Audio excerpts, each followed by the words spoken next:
আসসালামু আলাইকুম ভিউয়ার্স, আপনারা দেখতে পাচ্ছেন এখানে কিছু তেলে ভাজা হচ্ছে। নিশ্চয়ই যারা এই খাবারটি খেয়েছেন আশা করছি বুঝে গেছেন, এবং আমি এখন যে কাজগুলো করছি সেটা থেকে আরও ভালোভাবে বুঝে গেছেন।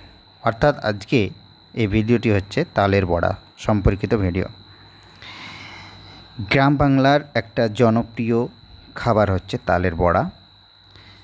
বিশেষত বাঙালিরা বছরে একবার তালের বড়া তৈরি করে এবং খুব আনন্দের সাথে এটা খায়। তালের রস থেকে বিভিন্ন ধরনের খাবার তৈরি করা হয়ে থাকে, তার মধ্যে একটা অন্যতম খাবার হচ্ছে তালের বড়া বা ফুলুরি। যাই হোক, বিভিন্ন জায়গাতে বিভিন্ন ডিস্ট্রিক্টে এর বিভিন্ন নাম রয়েছে। আমরা যেটা জানি সেটা হচ্ছে তালের বড়া বা ফুলুরি হিসাবে আমরা জানি।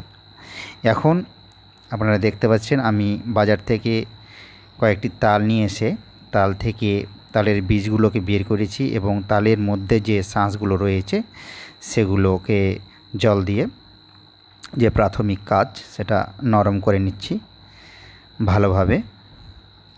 জল দিয়ে সেটাকে ভালোভাবে মেখে মেখে সেটাকে নরম করছি।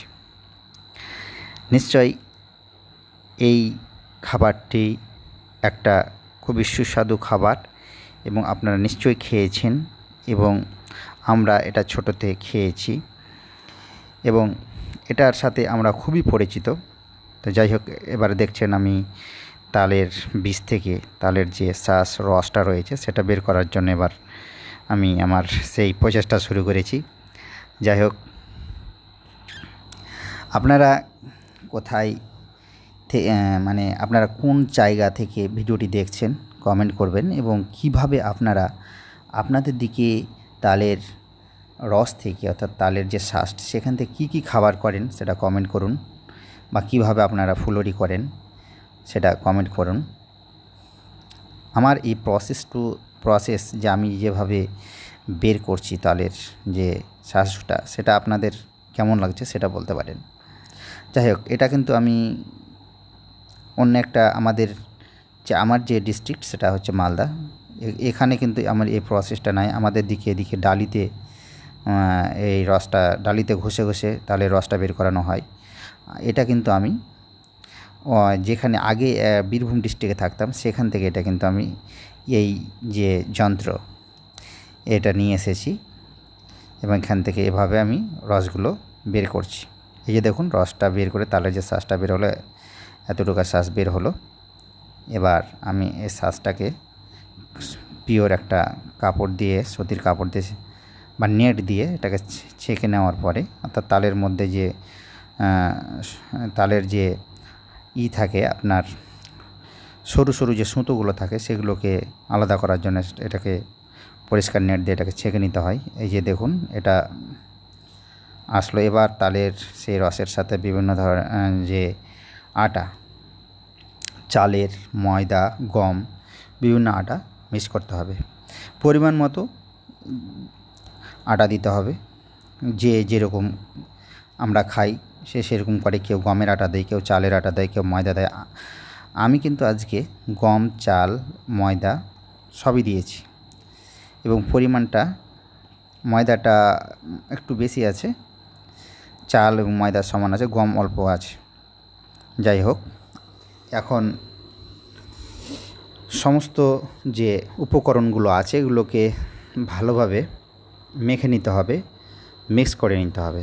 এখন আমি এটাকে ভালোভাবে মিক্স করছি এবং আজকের যে এই উদ্যোগটা, এটার মেন যেটা কারণ সেটা হচ্ছে আমার মেয়ে আফরিন, সে কিন্তু এটা প্রথম খাবে।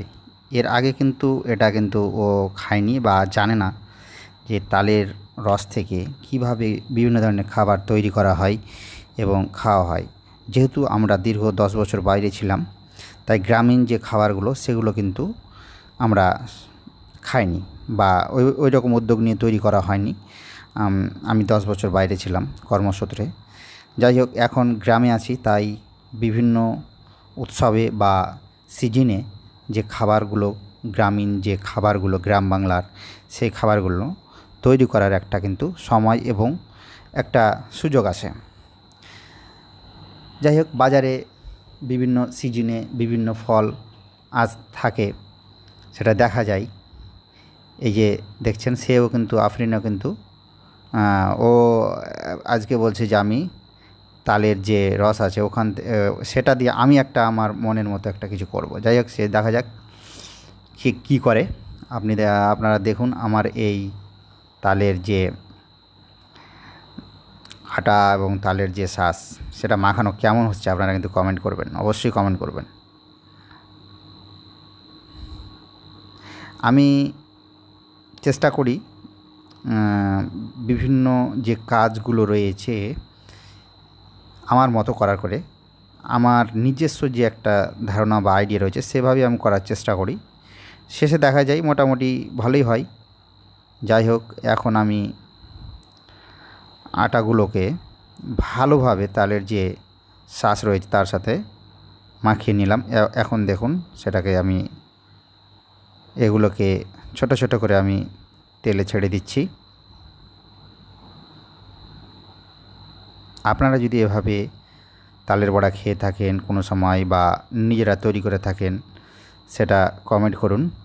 আপনারা কিভাবে করেন, আপনাদের দিকে বা আপনাদের ডিস্ট্রিক্টে এটা কিভাবে তৈরি করা হয়, বা তালের রস থেকে আপনারা আর কি খাবার করেন সেটা আপনারা কমেন্ট করুন।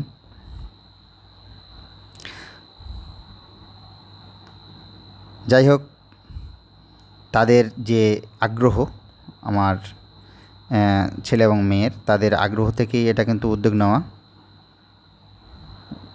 যে তালের বড়া তৈরি করা একটা কিন্তু কষ্টসাধ্য পরিশ্রম সাধ্য কিন্তু কাজ।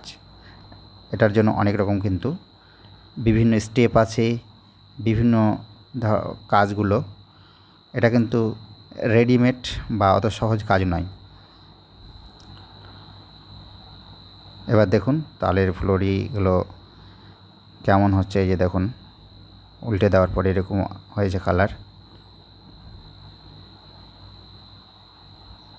যাই হোক, আজকের এই ফুলুরিগুলো কিন্তু ভেতরটা খুব সুন্দর হয়েছিল, একেবারে পাউরুটির মতো,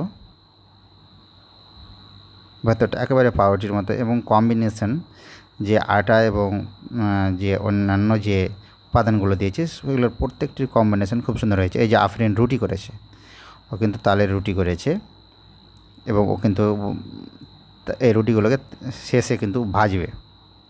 যাই হোক, এই যে দেখুন আটা এতটুকু বাকি আছে, আর এই যে দেখুন তালের ফুলুরি।